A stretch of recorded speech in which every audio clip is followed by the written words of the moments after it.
മറ്റു വാർത്തകളിലേക്ക്. തിരുവല്ലയിൽ നിന്നും കാണാതായ 9ാം ക്ലാസ്സുകാരി തിരികെ എത്തി.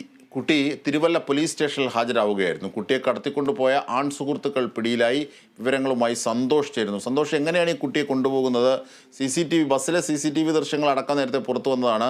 ഈ ആൺകുട്ടികൾ എന്ന് പറയുന്നത് കൂടെ പഠിക്കുന്നവരാണോ അതോ മുതിർന്നവരാണോ? എന്തൊക്കെയാണ് അതിൻ്റെ വിവരങ്ങൾ?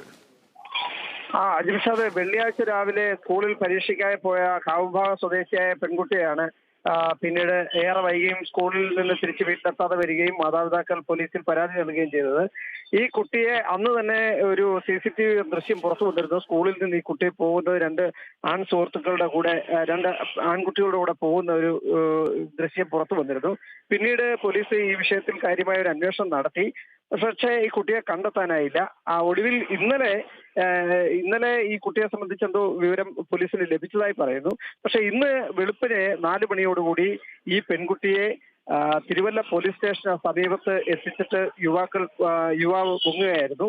പക്ഷെ തുടർന്ന് പോലീസ് ഈ യുവാവിനെ മൂവാറ്റുപുഴയിൽ വെച്ച് പോലീസ് പിടികൂടി. ഈ പെൺകുട്ടി ഇപ്പോൾ ഉള്ളത് തിരുവല്ല പോലീസ് സ്റ്റേഷനിലാണുള്ളത്. മറ്റൊരു സുഹൃത്തും ഉണ്ടായിരുന്നു. ആ സുഹൃത്തിനെ തൃശ്ശൂരിൽ വെച്ച് പോലീസ് പിടികൂടി. അങ്ങനെ ഈ 2 യുവാക്കളെയും ഇപ്പൊ പോലീസ് പിടികൂടിയിട്ടുണ്ട്. കുട്ടിയെ തിരുവല്ല പോലീസ് സ്റ്റേഷനിൽ പോലീസ് കൃത്യമായ വിവരങ്ങൾ അറിയുന്നതിന് വേണ്ടി ചോദ്യം ചെയ്തുകൊണ്ടിരിക്കുകയാണ്. ഈ കുട്ടിയുമായി ഇവർക്ക് എന്താണ് ബന്ധം, അല്ലെങ്കിൽ ഇവർക്ക് നേരത്തെ ബന്ധം ഉണ്ടായിരുന്നോ? അങ്ങനെ ആയിരുന്നെങ്കിൽ എത്ര കാലം തുടർന്നു? അതല്ലെങ്കിൽ ഈ കുട്ടിയെ കടത്തിക്കൊണ്ട് പോയത് എന്തിനാണ്? ഇത്തരം വിവരങ്ങളെ സംബന്ധിച്ചൊന്നും കൃത്യമായ വിവരം നമുക്കില്ല. അതെല്ലാം പോലീസ് ഈ ശാരീരികമായ പരിശോധനകൾ, പീഡനങ്ങൾ നടന്നിട്ടുണ്ടോ എന്നതടക്കമുള്ള ശാരീരിക പരിശോധനകളിലേക്കൊക്കെ പോലീസ് പോയിട്ടുണ്ടോ? പിന്നീട് ഇപ്പോൾ സന്തോഷ് സൂചിപ്പിച്ചതുപോലെ എന്ത് കാര്യത്തിനാണ് തട്ടിക്കൊണ്ടുപോയത് എന്നുള്ളതാണ്. എത്ര ദിവസമായി ഈ കുട്ടിയെ കാണാതാകുന്നു? മാതാപിതാക്കളുടെ പരാതിയെ തുടർന്നാണോ പോലീസ് ഇത്തരത്തിൽ അന്വേഷണം വ്യാപിപ്പിക്കുന്നത്? സന്തോഷ്. അജിംഷാദ്, വെള്ളിയാഴ്ച മുതൽ എന്ന് പറഞ്ഞാൽ ഇന്ന് വെളുപ്പിനെയാകുമ്പോഴത്തേക്ക് 3 ദിവസത്തോളമായി ഈ കുട്ടിയെ കാണാതാകുന്നത്. ഈ കുട്ടി ഈ യുവാക്കളോടൊപ്പം എവിടെയായിരുന്നു? ശാരീരികമായ ഉപദ്രവം എന്തെങ്കിലും നടത്തിയിട്ടുണ്ടോ? അത്തരം കാര്യങ്ങളെ സംബന്ധിച്ച് ഒന്നും വിവരം നമുക്കിപ്പോൾ ലഭ്യമല്ല. പോലീസ് ഈ കുട്ടിയോട് വളരെ സാവധാനം ഇത്തരം കാര്യങ്ങളും കൂടുതൽ വിവരങ്ങളും ആരാഞ്ഞുകൊണ്ടിരിക്കുന്നതേ ഉള്ളൂ.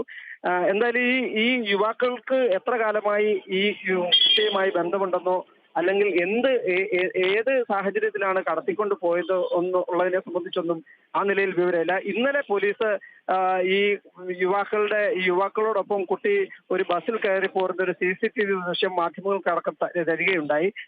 അത് ഇവരെ കൃത്യമായി പിന്തുടർന്ന് പിടികൂടുന്നതിന് ആവശ്യമായ ഒരു രേഖയായിരുന്നു. അത് ഇന്നലെ പോലീസ് നൽകി. അത് മാധ്യമങ്ങളിലെല്ലാം വന്നു. അപ്പോൾ എന്തായാലും ഈ കുട്ടിയെ ഈ 2 യുവാക്കൾ ചേർന്നാണ് കടത്തിക്കൊണ്ട് പോയതെന്നുള്ളതിന് തർക്കമില്ല. എന്തായാലും ഇന്ന് രാവിലെയോടുകൂടി ഈ 2 യുവാക്കളെയും തൃശ്ശൂർ സ്വദേശികളായ അജിലിനെയും അതുലിനെയും പോലീസ് കസ്റ്റഡിയിൽ എടുത്തിട്ടുണ്ട്. അവരെ അടുത്ത മണിക്കൂറുകളിൽ തിരുവല്ലയിൽ എത്തിക്കും. അതിനുശേഷമേ ഈ വിഷയത്തിൽ എന്ത് കാരണത്താലാണ് ഈ കുട്ടിയെ കടത്തിക്കൊണ്ടുപോയത്, ഇവർ തമ്മിലുള്ള ബന്ധം എന്താണെന്നുള്ള വിവരങ്ങൾ അടക്കം നമുക്ക് ലഭ്യമാവുള്ളൂ. അജിംഷാദ്.